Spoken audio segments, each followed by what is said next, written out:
then we were in New York when Lamont and Danny fought, and we kind of knew what we were watching.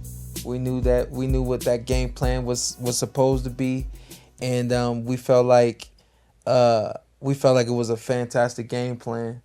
And Lamont comes up short.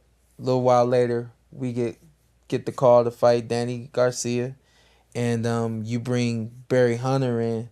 And can you tell everybody what that conversation? You really want me to tell that story? Not, I just hey Barry. You don't really want me to tell that story? Well, I don't know what the story is. Shawn Porter goes out and plays basketball and breaks his hand before the fight. Yeah. I ain't break my hand. See, you can't. Your hand was I broken, gotta fracture my finger. Okay, Shawn. It's a finger. It ain't a hand. Okay, Shawn. You calling it a fractured finger? You went and got a cast somewhere. Yeah. Right? Yeah. And then you come to me and never tell me about it. Yeah. You never disclose the information. And I find out about it, and I got to make an emergency call at the highest level to get you in to see the Lakers doctor the same day. Mm-hmm. I put you in a car and drive you to LA and cuss you out all the damn way. Because we are within 6 weeks of a fight. World Championship fight, Barry. Mm-hmm. And I trained Shawn. We go to the Lakers doctor, and they have to take the cast off and redo your whole thing. Mm-hmm. Because they said, this kind of stuff, we don't do this anymore. This is ancient. Yeah, whoever did this, this is wrong. We don't do this. Uh-huh. Right? So Hal, he trains for 6-7 weeks with the cast on, right?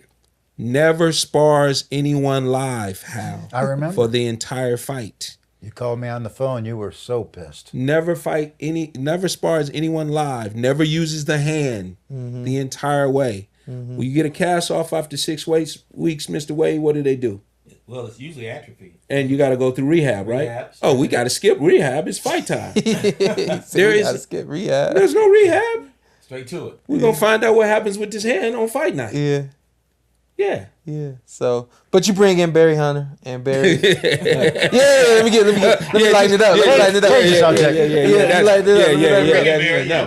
But let's kind of, Barry, go ahead. You tell everybody again what that game plan was like going into the ring with Danny. Well, of course, I had information that I had on Danny prior to your fight. The good thing is coming in, so when Kenny called me, let me interrupt.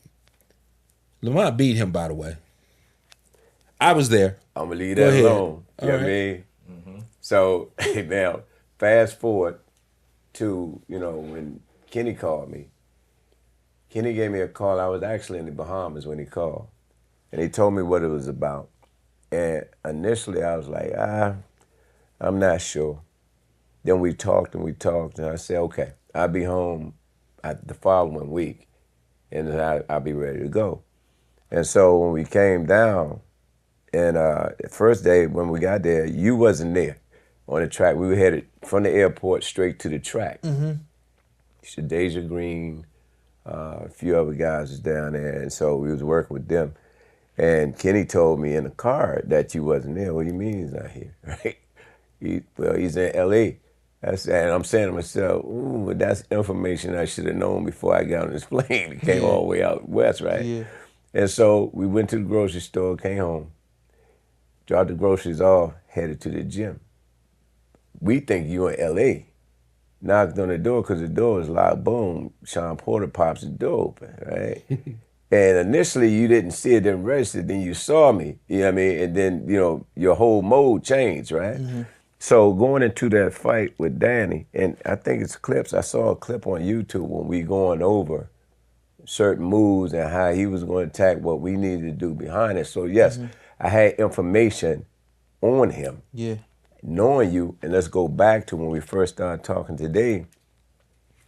Although I saw you when you was a little kid, mind you, when I turned Kenny on to the guys down in Mississippi, when you turned pro. Yeah. So your first half of your pro career, I was there. Yeah. So now, I got all this data on both guys. Yeah. And now I know how to apply it. You know what I mean? Yeah. So I know it was certain ways that, people don't give Danny a lot of credit. You know, Danny deserves a lot of credit because not only can he box that they don't know, Danny can punch. Oh yeah. You know what I mean? And he got this thing with him, whereas though if you get an exchange with him, for the most part, on the average, he would come out on the high side. Yeah. You know what I mean? Yeah. It's a look all boom and you out. You know what I mean? I didn't want to get caught up in that. In the exchanges. So even in camp, when we were in camp, and mind you, it's 105 15. outside. Yeah. Inside, it's like 110, 15. Yeah. Not to mention we in the altitude chamber. So we getting it in. You know what I mean? Remember that day I almost passed out in the gym and you were standing right there with a Gatorade or something and you brought me back, right? So we going through that. So I felt real confident in going, and then we had the right sparring too. So I felt real confident in going into that fight that you would pull that fight out, you know. But the main thing is, again, I like the invisible leash deal. You wasn't supposed to go all out and attack Danny and get into that exchange where he could come out on the high side. So I think the advantage that we had going in that, I knew you very well. Yeah. And I had deep data on him. Yeah. So I knew the do's and what not to do. Yeah. You know what I mean? And we won another title that night. And again, I'm gonna give Danny credit too. I hit him with a body shot in that fight. And I felt it. It went in there. Yes. You know that feeling. I was like, got him. Literally, I don't think I said it out loud, but I said it enough. Right. Got him. Right. And my man, he took the shot, and I seen his body go down a little bit, and then he came right back up. And he came back with his. And I said, oh, he's still here. I saw that shot. I know the shot you're talking about. Yeah. But it was a point in that fight, and we can go back to the video. Yeah. He threw a 1, 2, 3, I believe it was, and every punch landed on you, and it landed solid. Right? Boom, boom, boom. You know what I mean? The crowd went crazy. Yeah. And when he hit you with it, you didn't fall to nothing. You went right back in the fire again, right? Yeah. Which, if you go back to it, is a blessing and is a curse. To have that type of courage under fire is rare, number one. The curse part comes into a lot of times when we on offense, we never ever think about defense. On the average, and that's how the average person get knocked out. Go back to the Spence fight. Yeah. Right? Yeah. Before you went out that round that he caught you in, Kenny had just said, hold the phone. Yeah. And I said, close your defense up, right? Or in camp, don't leap into, right? Like a runaway train, right? Because once you start your full momentum like that, that mass, you cannot stop it. Yeah. Coupled with him swinging Yeah. at the same time. So that's like a baseball in the bat, right? We get caught in that fight. The average person get hit like that. That's it. You turned around and said, let's go. Right? Yeah. Same thing every time I've ever, and that's a real trait for somebody to have. That's why, to me, and I'm not saying I say it outside behind you, you were an amazing athlete. Yeah. Very resilient.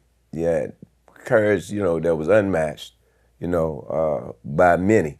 You got some other people out there with courage like you, but it's not many. It's rare. And you never complain. Hal and I was talking about this on the way over here. You never complain. I told you yesterday about the day when we were jogging, when Larry had you on the track, and it was hot, you know what I mean, that day. And I never ever felt sorry for a fighter before, but I felt sorry for you.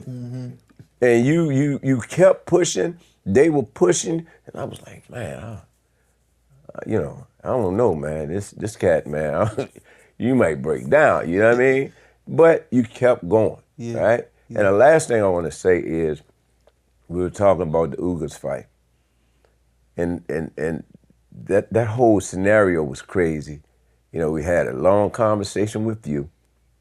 Before you, I had a long conversation with Kenny. It started when Hal called me up, right? Didn't talk to Wade at the time because I didn't know Wade at the time, right? And so we all got on the group call, you remember that? Without me disclosing all the details, right? Boom. Now, okay, everybody's on the same page. We're going to go to war. Come to the gym. We're doing our thing. The day of the trial, I get sick. Yeah. I got to go to the emergency room. Oh, yeah. Right? I don't know what's happening, if I'm going to make it or what. You know what I mean? Yeah. And so, fever, the whole nine. This before anybody knew anything about COVID. You know what I mean? So, leading me to believe that it was there a little bit earlier than, bang. And so, then the hair thing. Yeah. You know what I mean? And so it was all out of whack, right? Yeah. But lo and behold, thank God you pulled it out, got a decision. You know what I mean? Yeah. I just think that, it's just not too many Shawn Porters anymore. Yeah. No, they ain't no Shawn I and I'm confident when I say that, and I know boxing over the centuries have, even during the Great Depression, it sometimes boxing always find a way. You know what I mean? So I'm confident that it will get back to those days, but it's going to take becoming better teachers to create a better athlete.